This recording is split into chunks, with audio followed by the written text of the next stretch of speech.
आगामी स्थानिक स्वराज्य संस्थांच्या निवडणुकीच्या पार्श्वभूमीवर राष्ट्रवादी काँग्रेसने आपली संघटनात्मक बांधणी अधिक मजबूत करण्यासाठी कंबर कसली आहे। शनिवारी 6 जून रोजी वसमत येथील कैलासवासी गोपाळराव पाटील ग्रामीण व्यवस्थापन महाविद्यालयात राष्ट्रवादी काँग्रेसची एक महत्त्वाची आढावा बैठक पार पडली। या बैठकीचा मुख्य उद्देश आगामी निवडणुकांच्या नियोजन आणि बूथ स्तरावरील कार्यकर्त्यांना बळकट करणे हा होता। या बैठकीला वसमतचे आमदार माननीय चंद्रकांत उर्फ राजूभैया नवघरे आणि राष्ट्रवादीचे हिंगोली जिल्हा अध्यक्ष माननीय अनिल पतंगे हे प्रामुख्याने उपस्थित होते। यावेळी आमदार नवघरे यांनी कार्यकर्त्यांना संबोधित करताना आपला ठाम विश्वास व्यक्त केला। ते म्हणाले की हिंगोली जिल्ह्यात सध्या राष्ट्रवादी काँग्रेसची ताकद सर्वाधिक असून आगामी जिल्हा परिषद निवडणुकातील सर्वच्या सर्व 12 जागा आपणच निवडून आणू। केवळ निवडणुकाचे नियोजनच नाही तर जनसेवेवर भर देत त्यांनी कार्यकर्त्यांना स्पष्ट सूचना दिली आहेत। रुग्णालयातील सेवा, विधवा महिलांसाठीच्या सुविधा आणि गोरगरीब जनतेचे प्रश्न प्राधान्याने सोडविण्यासाठी आता अधिक जोमाने कामाला लागा असे आवाहन त्यांनी केले आहे। जनसावली न्यूज वसमतसाठी बाळासाहेब कांबळे। अपंग माणूस आहे त्याला योजना मिळवून देण्याचं काम असू द्या,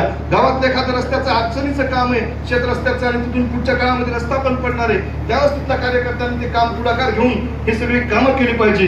यासाठी आपल्याला पक्ष संघटनेमध्ये बूथ बांधणी, बूथ कमिट्या मागच्या निवडणुकीच्या वेळेस आपण केल्या, पण आता पुढच्या काळामध्ये आपल्याला सगळ्या बूथ बांधणीचं काम आपल्या हातावर घ्यावं लागेल। आणि मी तालुका काँग्रेस कमिटी, राष्ट्रवादी काँग्रेस कमिटीच्या सगळ्या पदाधिकाऱ्याला एवढं सांगतो की बूथ बांधणीचं काम आपण सुरू करा। राष्ट्रवादी काँग्रेस पक्ष एवढी ताकद या जिल्ह्यामध्ये कोणतीच नाही। आपण जिल्ह्याची बी बैठक घेतली जिल्ह्यामध्ये आणि तो आपल्या बैठकीला मी बघितलं की मागच्या 10-15 वर्षापासून 20 वर्षापासून आपण सगळेजण तिथं पक्षाचं काम करीत असताना जात होतो। 100 माणसांची जिल्ह्यावर बैठक पाहिजे, पण तिथं आज आपण बैठक घेतली तर 1000-1500 माणूस तिथं जिल्ह्याच्या ठिकाणी सुद्धा आलेले आणि एवढ्या मोठ्या प्रमाणावर आपल्या संघटनेचं बळ त्या माध्यमातून झाले। आपल्याला 12 सीटा जिल्हा परिषदच्या निवडून आणायचं आणि जे बोललो ते आपल्याला ठरवायचं। तुम्ही काळजी करू नका, कोणताच पक्ष नाही, या तालुक्यामध्ये फक्त राष्ट्रवादी काँग्रेस पक्ष आहे आणि काम आपण त्या माध्यमातून करू। काही लोक आत्ताच अनिलने सांगितलं आपल्या विचाराचे असतात, ज्या ठिकाणी आपली ताकद कमी आहे त्या ठिकाणी एखादा सदस्य निवडून आणण्यासाठी कोणाची मदत लागत असली तर आपल्याला घ्यावं लागेल।